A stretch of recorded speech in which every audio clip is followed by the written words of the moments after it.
नमस्कार विद्यार्थी मित्रांनो, आजच्या व्हिडिओमध्ये आपणा सर्वांचे स्वागत आहे. आज आपण पाहणार आहोत मराठी व्याकरणाचा घटक. चला तर सुरुवात करूयात वाक्य रूपांतर या घटकाला. वाक्य रूपांतर करण्यापूर्वी आपण वाक्य म्हणजे काय हे पाहूयात. या ठिकाणी केवळ अनेक शब्दांचा समुच्चय किंवा समूह अभिप्रेत नसतो, तर या शब्दसमुच्चयांपासून एक विशिष्ट अर्थ त्या वाक्याला प्राप्त झालेला असतो. तो अर्थ महत्त्वाचा असतो. वाक्याला जो अर्थ प्राप्त झालेला असतो त्या अर्थानुसार त्या वाक्यांचे काही प्रकार पडतात. ते याप्रमाणे. यातील पहिला प्रकार आहे विधानार्थी वाक्य. विधानार्थी वाक्य हे होकारार्थी अथवा नकारार्थी असू शकते. दुसरं आहे प्रश्नार्थी वाक्य. तिसरा प्रकार आहे आज्ञार्थी वाक्य आणि चौथा आहे उद्गारार्थी वाक्य. या सर्व वाक्य प्रकारांचा अभ्यास आपण या मागील व्हिडिओमध्ये केलेला आहे. तर आज आपण पाहणार आहोत वाक्य रूपांतर म्हणजे काय. वाक्याचे रूपांतर म्हणजे दिलेल्या वाक्याच्या रूपामध्ये किंवा रचनेमध्ये केलेला बदल. आपण बोलतो ती वाक्य एकाच स्वरूपाची असतील, एकाच साच्याची असतील तर ऐकणाऱ्याला किंवा वाचणाऱ्याला ती कंटाळवाणी वाटतात. आपण वाक्याच्या रचनेमध्ये बदल केला तर आपली भाषा ही अधिक परिणामकारक होत असते. यासाठी आपण एक उदाहरण घेऊयात. आपण एका फुलाचे वर्णन करणार आहोत. हे वर्णन करत असताना आपण वेगवेगळ्या वाक्यांच्या प्रकारांचा उपयोग करणार आहोत. तुम्ही ही वाक्य काळजीपूर्वक अभ्यासा. यातील पहिलं वाक्य आहे हा गुलाब खूप छान आहे. दुसरं वाक्य वा किती छान आहे हा गुलाब. तिसरं वाक्य गुलाब खूपच छान आहे नाही. चौथं वाक्य सुंदर गुलाब इकडे आण. पहिलं वाक्य उच्चारताना आपण साधं वाक्य बनवलं. हा गुलाब खूप छान आहे म्हणजेच साधं विधान बनवलं. मात्र दुसरं वाक्य बनवताना आपण आपल्या मनातल्या भावना अधिक तीव्र केल्या आणि म्हणून वाक्य वा किती छान आहे हा गुलाब म्हणजे इथेच आपण उद्गारार्थी वाक्यांचा उपयोग केला. यापुढील तिसरं वाक्य बनवताना आपण त्याचं प्रश्नामध्ये रूपांतर केलं. म्हणजेच गुलाब खूप छान आहे नाही किंवा हे वाक्य आपण गुलाब खूपच छान आहे नाही का असंही उच्चार करू शकतो. चौथं वाक्य बनवताना मात्र आपण सुंदर गुलाब इकडे आण आण किंवा आणून दे अशा पद्धतीची आज्ञा त्याला केली आणि म्हणून हे वाक्य आज्ञार्थी स्वरूपाचं बनवलं. अशाच प्रकारे आपण एका प्रकारच्या वाक्यामधून दुसऱ्या प्रकारच्या वाक्यामध्ये त्याचे रूपांतर करू शकतो आणि यालाच म्हणतात वाक्य रूपांतर. वाक्य रूपांतर करणं हे फार काही कठीण काम नसतं.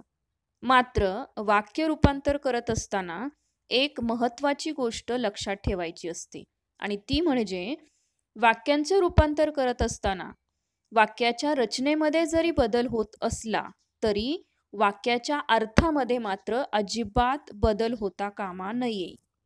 म्हणजेच वाक्य रूपांतर करत असताना वाक्याच्या रचनेमध्ये जरी बदल केला तरी वाक्याचा जो मूळ अर्थ आहे तो मूळ अर्थ मात्र बदलता कामा नये.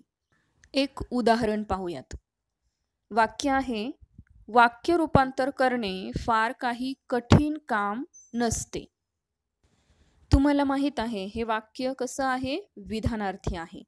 पण विधानार्थी असले तरी याच्यामध्ये नकार आलेला आहे, नसते हा शब्द आलेला आहे. म्हणजेच हे विधानार्थी पण नकारार्थी वाक्य आहे. या वाक्याला अनुसरून मी 2 वाक्य तुमच्या समोर मांडणार आहेत. तुम्हीच ओळखायचे आहे त्यातील कोणते वाक्य हे बिनचूक असेल.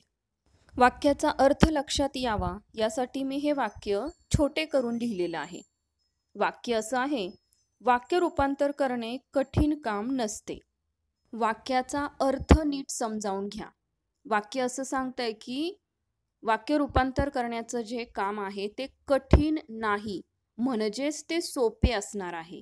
आपण उत्तराच्या पहिल्या पर्यायाकडे निघूयात.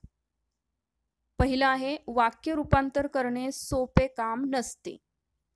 सोपे नाही म्हणजेच ते कठीण आहे, म्हणजे मूळ वाक्यापेक्षा ते वेगळ्या अर्थाचे वाक्य होईल, म्हणून हा पर्याय चुकीचा आहे. उत्तराचा दुसरा पर्याय बघूयात. वाक्य आहे, वाक्य रूपांतर करणे कठीण काम असते.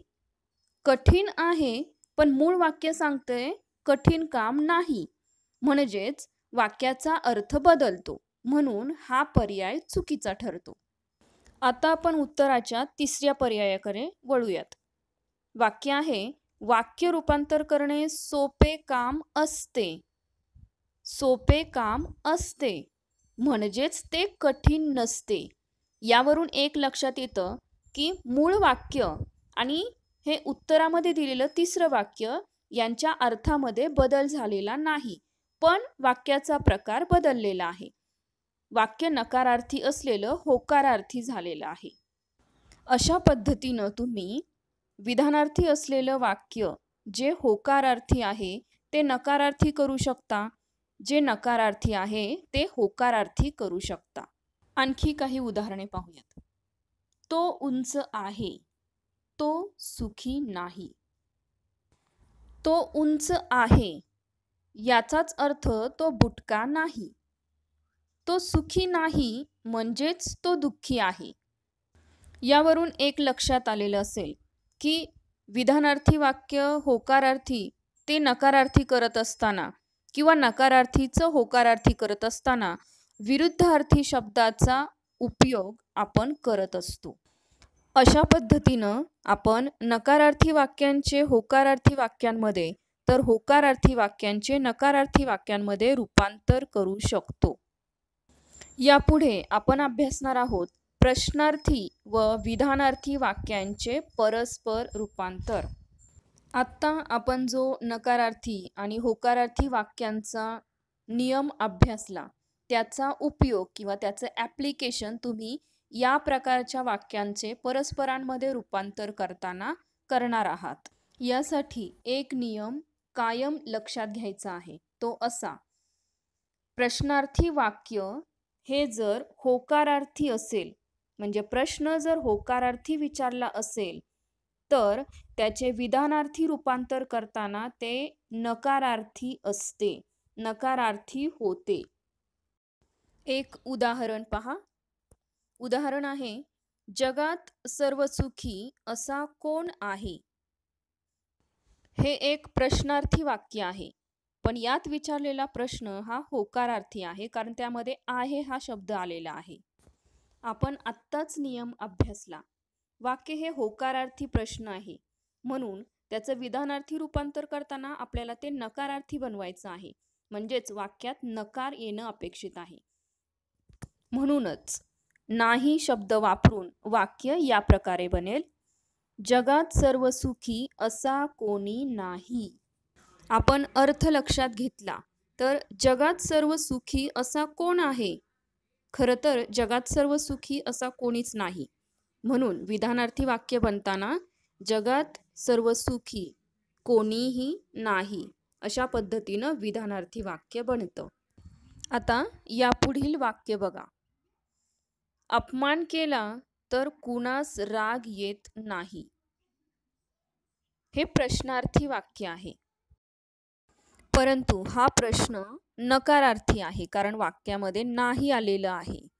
म्हणून विधानार्थी बनवताना हे वाक्य होकारार्थी होणार आहे, हे लक्षात घ्या.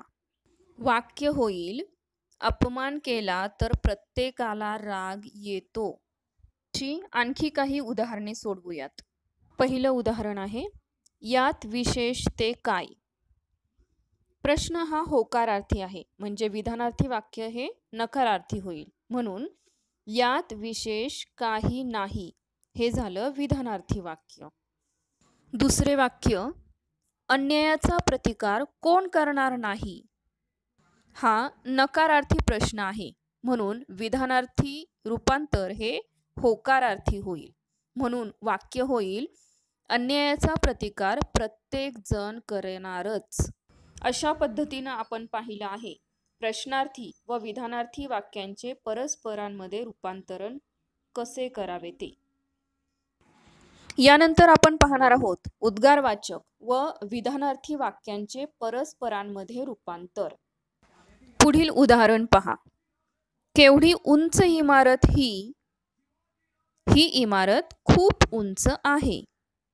यातील पहिले वाक्य हे उद्गारवाचक आहे, त्यामुळे दुसऱ्या विधानार्थी वाक्यापेक्षा ते अधिक परिणामकारक वाटते. अधिक तीव्र भावना त्याच्यामध्ये जाणवतात. यावरून एक गोष्ट लक्षात घ्यायची की जेव्हा उद्गारवाचक वाक्यांचं विधानार्थी वाक्यांमध्ये रूपांतर करत असतो तेव्हा उद्गारार्थी वाक्यामध्ये असणाऱ्या तीव्र भावना, तीव्र इच्छा, त्यांची तीव्रता आहे, विपुलता आहे, ती कमी करावी लागते. तेव्हा ते वाक्य विधानार्थी होत असते. याची आणखी काही उदाहरणे पाहूयात. वा किती अप्रतिम षटकार हा. वाक्य विधानार्थी करताना त्यातले उद्गारार्थी भावना व्यक्त करणारे शब्द काढून टाकावे लागतात. म्हणून वाक्य या प्रकारे होईल, तो षटकार अप्रतिम होता. हे झालं विधानार्थी वाक्य. दुसरे वाक्य आहे बापरे किती भयंकर अपघात होता तो. या वाक्यातील तीव्रता कमी करण्यासाठी आपण किती भयंकर याऐवजी खूप भयंकर अशा प्रकारचा शब्दप्रयोग करणार आहोत. म्हणून विधानार्थी वाक्य होईल, तो अपघात खूप भयंकर होता. आता काही विधानार्थी वाक्यांचे उद्गारार्थी रूपांतर पाहूयात. वाक्य तिसरं आहे खूप छान चित्र आहे. हे विधानार्थी वाक्य आहे. उद्गारार्थी करताना त्याच्या भावना अधिक तीव्र कराव्या लागतील. म्हणून वा किती छान चित्र आहे हे झालं उद्गारार्थी वाक्य. चौथं वाक्य आहे तू खूप सुरेल गातोस. हे विधानार्थी वाक्य आहे. अरे वा किती सुरेल गातोस तू, हे झालं उद्गारार्थी रूपांतरण. अशा पद्धतीनं आपण वाक्याचे ज्या इच्छा आहेत, तीव्रता आहेत, त्या कमी जास्त करून उद्गारार्थी वाक्यांचं विधानार्थी रूपांतर तर विधानार्थी वाक्यांचे उद्गारार्थी रूपांतर करू शकतो. या पुढील वाक्यांचा प्रकार आहे आज्ञार्थी व विधानार्थी वाक्यांचे परस्पर रूपांतरण. या प्रकारच्या वाक्यांचं रूपांतर बऱ्याचदा परीक्षेला विचारलं जातं आणि ते खूप सोपंही असतं. आज्ञार्थक वाक्यात आज्ञा अभिप्रेत असते, तसेच विधानार्थी वाक्यामध्ये सरळ विधान अभिप्रेत असतं.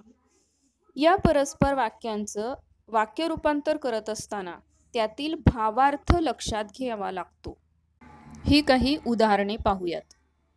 उदाहरण आहे ते पुस्तक आण. आण हे आज्ञार्थी वाक्य झालं. ते विधानार्थी करताना क्रियापदामध्ये बदल होतो. वाक्य होईल ते पुस्तक आणावे. या पद्धतीनं आपण त्याचं विधानार्थी रूपांतर करू शकतो. या पुढील वाक्य पहा. प्रवासात भरभरून बोलावे. बोलावे हे विधानार्थी वाक्य झालं. तर प्रवासात भरभरून बोला. बोला हे आज्ञार्थी वाक्य झाले. सुंदर अक्षरात लिहा. लिहा ही आज्ञा झाली, म्हणून आज्ञार्थी वाक्य. तर सुंदर अक्षरात लिहावे हे विधानार्थी वाक्य. लिहावे हे विधानार्थी रूपांतर झाले. अशा पद्धतीनं आज आपण या व्हिडिओमधून प्रश्नार्थी, उद्गारार्थी आणि आज्ञार्थी वाक्यांचे विधानार्थी वाक्यांमध्ये रूपांतर करावयास शिकलो. जास्तीत जास्त वाक्यांचा सराव केला तर ही वाक्य सोडवणे तुम्हाला सोपे जाईल. अशा पद्धतीने आज वाक्य रूपांतर हा घटक आपण अभ्यासलेला आहे.